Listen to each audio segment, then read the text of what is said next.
पंकज श्रीवास्तव जी भाई, आप लोग क्यों ये हंगामा खड़ा कर रहे हैं? अगर आप व्यवधान उत्पन्न करेंगे, अगर आप प्रधानमंत्री के ऊपर छीटाकसी करेंगे, टिप्पणियां करेंगे, गाली गलौज की भाषा का इस्तेमाल करेंगे, तो जाहिर सी बात है आपको सस्पेंड तो किया ही जाएगा ना। कोई माला फूल तो कोई पहनाएगा नहीं वहां पे। अनम्यूट करें, अनम्यूट करें। यहाँ तो मेरी यहाँ यहाँ से तो अनम्यूट है मेरा माइक। बिल्कुल, आप बोलिए बोलिए, आप आपकी आवाज। हाँ, नहीं, मैं ये कह रहा हूं कि गाली कोई देगा तो सस्पेंड होगा, समझ में आने वाली बात है, लेकिन क्या गाली दी गई? क्या जिस नीरव शब्द की आप बात कर रहे हैं, उस नीरव का मतलब शांति, चुप्पी होती है, ये हर आदमी जानता है, जो भी जरा सा भी हिंदी से लेकर, और हो सकता है उन्होंने यमक अलंकार का इस्तेमाल किया। और पूरे संसदीय इतिहास में इस तरह की छीटाकशी होना, इस तरह की बातें होना एक बहुत बहुत सामान्य सी बात रही है।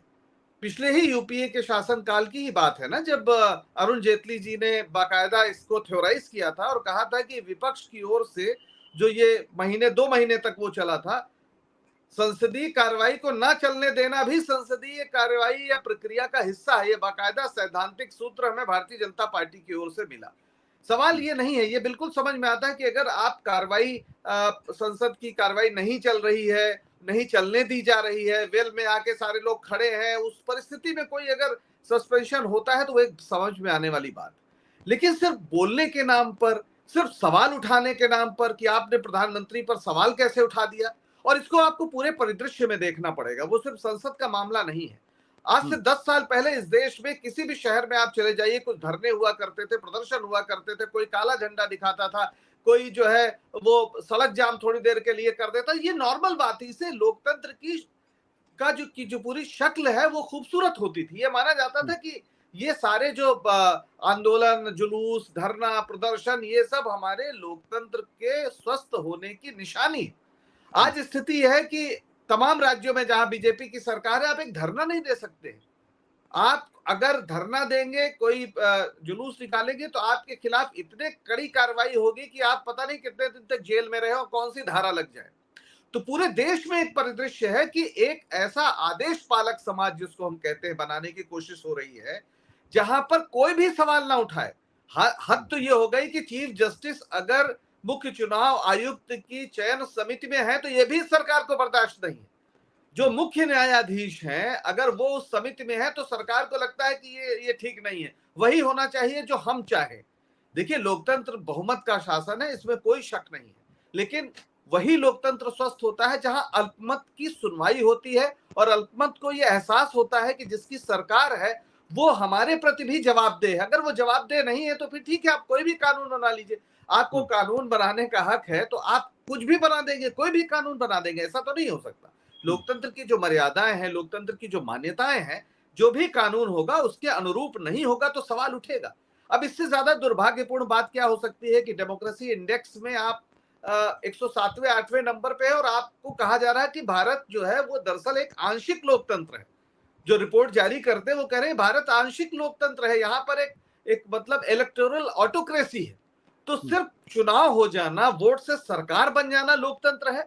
या लोकतंत्र में विभिन्न तरह की जो विचारधाराएं हैं, सबको अपनी बात कहने का हक होना चाहिए, सबको अलग अलग तरीके से उनकी बात सुनने का भी सरकार में एक स्वभाव होना चाहिए कि वो अल्पमत के विचारों को समझे और समझने की कोशिश करे कि आखिर इनका जो आक्रोश है उसकी वजह क्या है। और ऐसा होता रहा, ये कोई नई बात नहीं हो रही है कि ये सिर्फ मोदी जी के समय इस बात की डिमांड हो रही है, बल्कि हमेशा से विपक्ष की बात को सुनना, उसको समझने की कोशिश करना, उसको अपने साथ लेना, ये एक सामान्य लोकतांत्रिक प्रक्रिया का हिस्सा रहा है।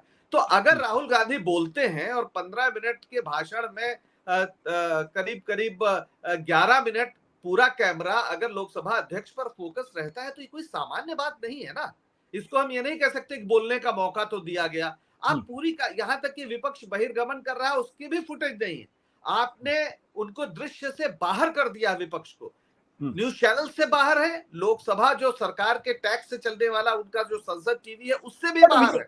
पंकज जी, जो बात विजय जी नहीं है कि कोई बात, पंकज जी, जो चीज विजय जी ने कही, भाई संसद में अविश्वास प्रस्ताव आप लेकर आए, विपक्ष ने जम के तीखी टिप्पणियां की, जम के सरकार के ऊपर आरोप लगाए, फिर आप ये आरोप क्यों लगा रहे हैं कि भाई आपको बोलने नहीं दिया जाता वहां पे? नहीं, आप देखिए ना कैसे बोलने दिया गया है, कैसे बोलने दिया गया। मैं कह रहा हूं ना, जब राहुल गांधी बोल रहे थे और जिस तरह से नारेबाजी कराई गई, क्या वो तरीका है? क्या वो रैली का मंच है? संसद की भी एक गरिमा होती है, संसद की भी एक परंपरा है। क्या वहां पर प्रधानमंत्री या गृह मंत्री रैली की तरह नारा लगाएंगे कि आप ये बोले और कांग्रेस के तमाम, मतलब आप मिजो नेशनल फ्रंट के खिलाफ जो कार्रवाई है उस पर आलोचना कर रहे हैं, कह रहे हैं कि वहां पर बम बरसाए गए। राष्ट्रीय अखंडता और एकता के लिए एक सरकार ने जो 57 साल पहले कार्रवाई की थी, जो किसी भी, कोई भी सरकार होती, मोदी जी होते या कोई भी होते, अगर भारत से अलग होने का कोई ऐलान करेगा तो उसपे बम ही बरसाएगा अगर वो सैनिक चुनौती पेश करेगा। और आप इंदिरा गांधी की आलोचना इसलिए कर रहे हैं, इससे ज्यादा शर्म की बात क्या हो सकती है? आप बताइए कि पूरी बहस में जो बहस थी, जिन वजहों से थी, आप चलिए उन्हीं पर जवाब दे देते। आप कहते केवल मणिपुर का मसला नहीं था, तो जितने भी आर्थिक प्रश्न थे उन प्रश्नों पर कौन सा जवाब दिया? आप ही ने कहा था कि किसानों की आय दोगुनी कर देंगे 2022 तक, क्या हुई? क्या लोगों की क्रय शक्ति बढ़ी? इन सारे सवालों पर कौन से जवाब है, सिर्फ बड़े बड़े रेटोरिक के अलावा?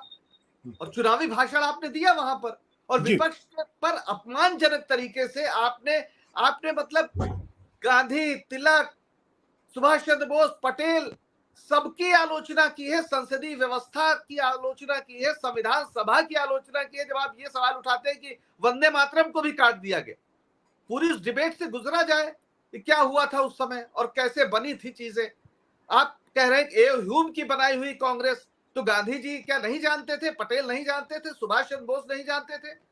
कौन नहीं जानता था कि एओ ह्यूम ने बनाई? और क्या वही एओ ह्यूम की बनाई हुई वो कांग्रेस थी जो 1930 में जिसने कहा कि हमें पूर्ण स्वतंत्रता चाहिए?